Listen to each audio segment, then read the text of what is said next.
Morning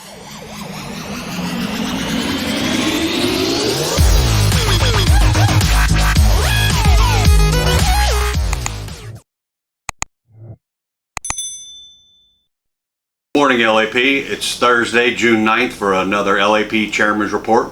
Appreciate everybody tuning in. Order bank for the escapes, 30,210. Corsair, 6,273 for a grand total of 36,483. Last night I started getting texts and pictures about the Chicago stamping letter that went out through everything. Just to put that to rest, I've had text Chicago stamping chairman and called him, Matt Kolanowski. He hasn't returned my call. Bobner showed up over here today for the VQR, so I had Joe Clisoto ask him about it. According to Bobner, there is no truth whatsoever to that letter. One thing I do know is Chicago has their elections going on this year, so I don't know if that's just one of the games that they're playing up there with a lot of old handbills and makeshift it'll make it look like this year. But it made a little sense, you know, with everything that we got going on, but as far as what Ford's telling us, those are not true bulletins. We currently, have enough stock to finish out this week. We were told early this morning, which is Thursday, when now they report out, we should have enough stock for next week. If all the inventory and all the charter flights show up like they should between now and Wednesday, we should have enough to have another full complete week for us to do 8 hours on both shifts. Right now we're doing some engine changes. Apparently there were some a little bit of cam noises in some engines, so we got about 30-40 that we got to get changed out this weekend, so we'll probably have some FRBs and some shop people working this day shift and night shift both days on the weekend and trying to get as many as we can done. As June 30th is the end of the second quarter, so we need to try to get our best foot forward, get everything we can clean, put together, built, and out the gate so we get accounted for it as a plant. Union meeting is June 14th, 1 p.m. and 6 p.m. out of KTP. Anybody that's on a standing committee or wants to join a standing committee needs to go out there and make sure you sign the books. If your name's not on the list, make sure you write it in alphabetical order on the book and what committee you should be belonging to. The Chaplincy Revival event has been an outstanding event this year out there at KTP from 6 to usually 9 o'clock. This is going on again this weekend, Saturday. You have the different education committees and stuff that will be out there on June 11th from 3 p.m. to 6 p.m.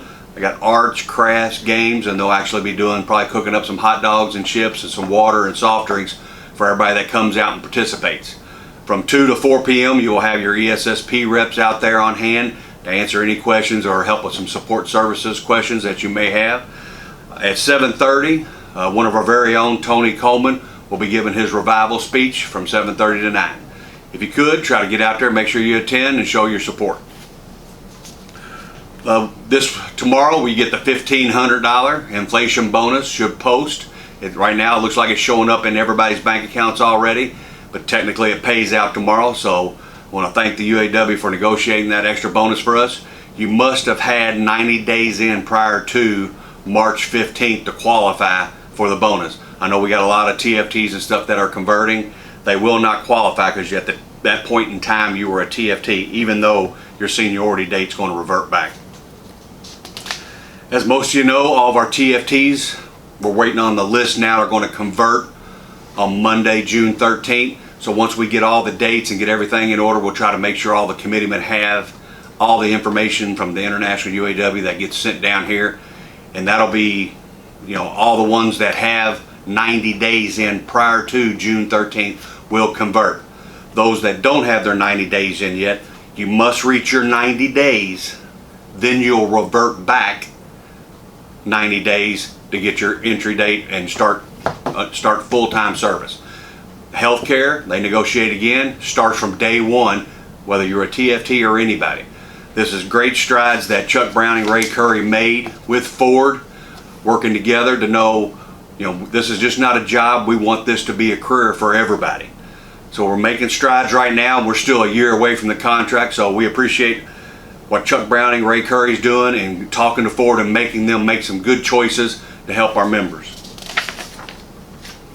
Reminder about the COVID and following the COVID guidelines, exactly what needs to happen. But right now we're in no mask because we're still a yellow state. Once we hit the orange state, if we're orange for 7 consecutive days, unfortunately we'll have to go back into mask. And it goes the opposite way. We must be yellow 7 consecutive days to get out of the mask. So we're watching that very closely. We got a lot of members out this past couple weeks with COVID. So hopefully we get through this and our numbers start going back down. It seems like they take a high spike and drop down pretty good. Looks like we're in the downward range. So hopefully those masks stay away throughout the summer. Remember, you have to fill the survey on your COVID19survey.ford.com. Call medical 502-357-7080. Notify them that you're having symptoms. Get your PCR test. If it's positive, you need to let medical know ASAP so they can start your leave and get the pay put in. If it's negative, of course, they're going to want you to come back to work. Signing out. They put a new letter bulletin out from Labor Relations about signing out in the plant. When you report to Labor Relations, beginning of your shift, you must have these following things on the sheet of paper when you return, whether it be returning the paper to labor or returning it to medical. Date indicating when you were seen on the first day of absence, signature by the physician, stamp or medical facility or letterhead, medical code, diagnosis, states the physician deems the employee is unable to work, and then a return to work date. We got a lot of people just bringing in a note and it doesn't have any letterhead, just has a bunch of lines and spaces where they fill in. It doesn't have no letterhead or anything showing where you went and which hospital it came from or what doctor seen you. So make sure you get one of these bulletins in Labor Relations. If you end up having to sign out and go somewhere else, make sure you got that bulletin and you answer all those questions so you're able to return without any effect. Sunday, June 12th, you got the Churchill Downs is offering free admission and parking to all UAW Ford employees. You must show your Ford badge at the parking and at the gate. But you need to go online and register on the website that you'll see below in the video. Go in, log in on there. It'll accept it. Most likely, we're not going to run out of spots. We got 2 whole sections of bleachers.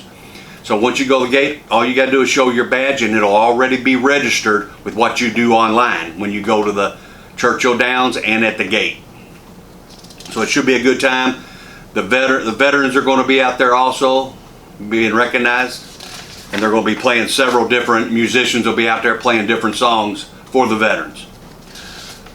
On June 13th and 14th, we got the wellness clinic going on here at LAP in the medical department. So you'll be able to go up there from 12 to 8 p.m. Blood pressure, cholesterol testing, blood sugar testing, and body mass index. If you want to, please call medical to try to schedule you an appointment, and that's 502-357-7080, and that's from 12 to 8, Monday and Tuesday. On 6/23, the Louisville Bats game at 7:05 is official UAW Pride Night and event there at the Bats game. I got about 80 tickets left, so if you want a set of tickets, come see me or text me, and I'll put them in an envelope for your committeeman or you to come pick up before or after the shift and have it ready for you. Night shift, I'll be glad to leave them for the bargaining committee on night shift to make sure you get your tickets. So anybody that's want a ticket, I got about 80 left. First come, first serve. We got a couple scholarship opportunities for your graduating seniors to sign up for. One of them's the William Clay Ford Jr. Scholarship. I'll put the web address down below also. It's $1,500 in assistance for U.S. Ford employees, kids, through the fall of 2022. $1,500. Kentucky Labor Management is also offering a scholarship, and it's different amounts, but you got to have a graduating senior, resident of Kentucky, a 3.0 or greater average. You get $1,000 for graduating high school seniors, $2,000 for a graduate program, $1,500 for a 4-year undergraduate program, and $1,000 for a 2-year associate program. If you haven't recently noticed on some of our websites and posted on the UAW.org, the UAW was again able to get to the International Executive Board and increase your strike assistance, just in case things happen. And as you know, we got New Holland on strike now. They went up from $275 a week to $400. This is a drastic jump, which will help us all in the end, and it'll help all those, especially the small locals and stuff that have people that are out and not getting any pay and need our support. That $400 is going to go a long way with a $125 increase. The update, as you know, we passed out on Monday. I hope everybody got them. I didn't receive any text or anything saying they didn't get them. I got a good response. Several of them said thank you for bringing them back out, because I don't get on Facebook and I don't do social media. So they were glad to get that. We will continue to do that. Like I said, the first and third Monday of every month. If Monday's a holiday, we'll come out on Tuesday. But if it's a down week, we'll skip that whole week period and make sure you get something on the first or the third Monday. I think that's it. Okay, that's all I got for another LAP Chairman's Report. Oh, one more. We finished up our week 4 on the LAP Chairman's Quizzes. Week 4, the winner, Christina Miles, got a $25 gift certificate to Texas Roadhouse. Good job, Christina. On behalf of myself and the committee, I want to say thank you and God bless.